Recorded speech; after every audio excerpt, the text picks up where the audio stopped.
Chapter 20. It was a short time before dawn when Sol awoke to prepare some tea. Outside and overhead there was an expanse of dark purple. The moon was full and orange. On the other side of the sky were furious thunderclouds, looming, threatening, yet never breaking. No deluge as of yet. He was achy, and he sat down heavily in his favorite chair on the deck, admiring the view of Cardiff Bay. Crisp and clean morning, but no doubt a wet afternoon meant it would be hell on his arthritis, as these summer storms always did. Sol reclined, sipped, savored. Quite relaxing. Retirement was pleasant indeed. Upon awaking, his only commutes were to the kitchen, then the patio, then the living room.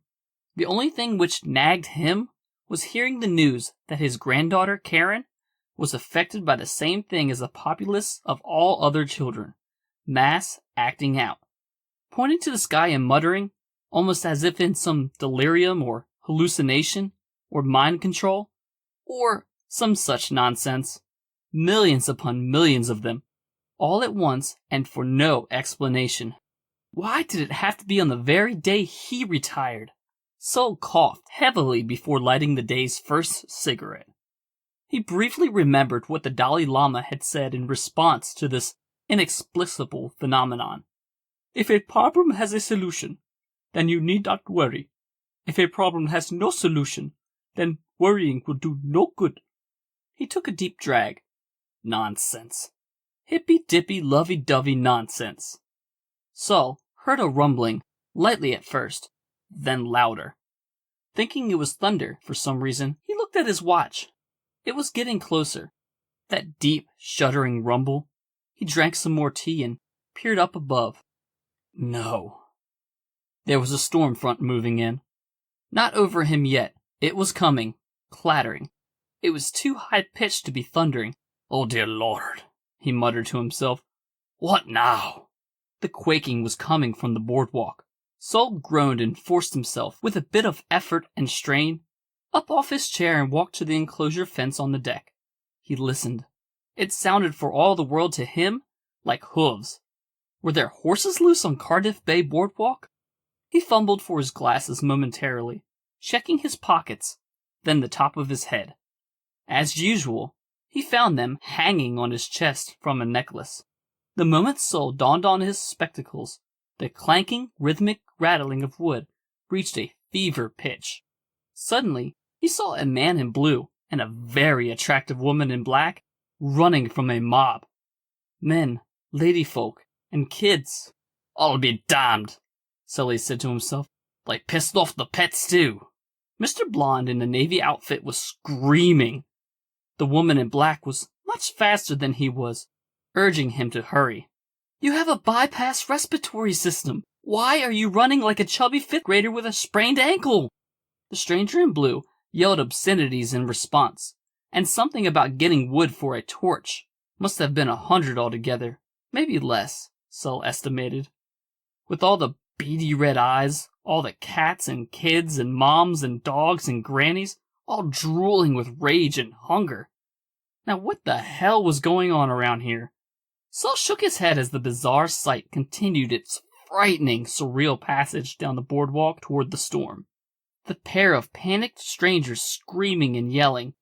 A small army of villagers, chillingly quiet as they ran in unison like a well-oiled machine. He shook his head. This could not be a good omen.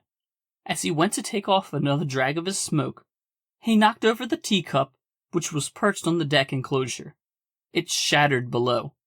Then he dropped his cigarette and it landed on his big toe, briefly burning him. Not a good omen at all. That's it. He looked up above. I shouldn't have retired. Andy stretched long and deep in preparation for his morning run. His partner Twill has volunteered to take his shift today. He was leery at first, but in a way, it made sense as she was a new constable, fresh off the probationary period, looking to polish the apple. Andy was sure Twill knew he wanted the senior constable position, which meant training, not to mention endless studying. He could taste the salty sea air as he plunged into darkness. Andy jogged up to the boardwalk, then began a steady running pace, building up his endurance. Andy placed in his earbuds, his thoughts drifting as they often did. As he picked up pace, he didn't hear the distant, yet determined shouting from far behind him. It was getting louder, nearing. Andy thought it was just the song, some one-hit wonder from America called Harvey Danger. To your left! Andy moved to the right lane obligingly, noting that it wasn't just his imagination. He knew Flagpole Sitta didn't have that deep of a bass line. Seriously, all the way! Andy was right beside the path now, outside of it, giving as much room as he could give. Ah, damn! Wooden planks and sand and ground vibrated menacingly underneath of him. He pulled out one earbud and began to look behind him with worry. Move out the bloody way, you wanker! Andy turned fully, and as he stopped himself, he was knocked over by something. He sailed through the air, landing with a cloud of sand around him. More properly speaking, a ridiculously hot woman in black leather had picked him up and thrown him like a rugby ball. There were two people screaming, running from a whole crowd, an irate but silent crowd. With his head pounding, he pulled himself upright, dusting sand out of his hair, watching this bizarre pre-dawn mob chase someone down. Completely quiet, but damned if they weren't moving. And fast. Andy shook his head at the sight. Dogs, birds, little girls, so many of them. They all looked ravenous.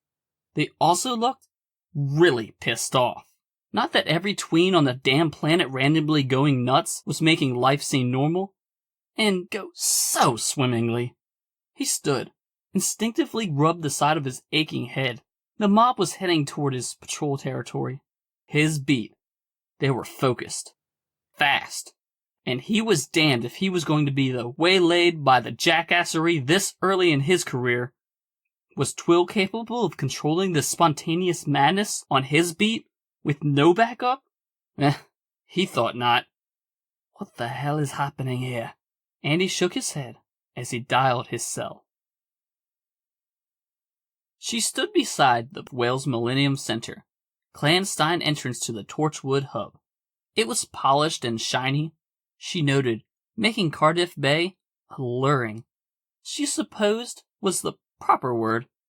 So many fans of this little area. So many running around, oblivious.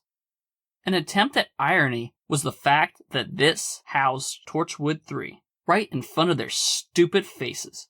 The constable thought privately. Twill Forceworks had just been promoted. She'd volunteered for duty in place of Andy, her trainer, and had been on beat for about an hour when Mr. Blue and Saber came at her in a dead run down Cardiff Bay, shouting like banshees. Followed by approximately 50 people and dozens of various domesticated animals. All parties in the mob possessed glowing crimson eyes. Twill noted this. The stranger in blue pressed a button on his futuristic watch, letting loose a cacophony of sonic blasts. Some of the agonizing aural waves momentarily stunned the crowd. Other audio assaults were in the frequency only the animals could hear, freezing them, disorienting them. The entire mob and gathering of pets became disorganized. I've wakened them! Slow them down! But just for a moment, the stranger said. Stay back, officer. Please, this is a volatile situation, warned the woman in the black body armor. She looked over to the man in the blue suit. What now? He ran inside the silver sculpture, the Millennium Center, at a dead run and disappeared. Ah, damn it! Saber looked over at Twill. Looks like you're coming with us. Then she followed the man in the navy suit, disappearing. Twill tilted her head sideways, looking at the crowd.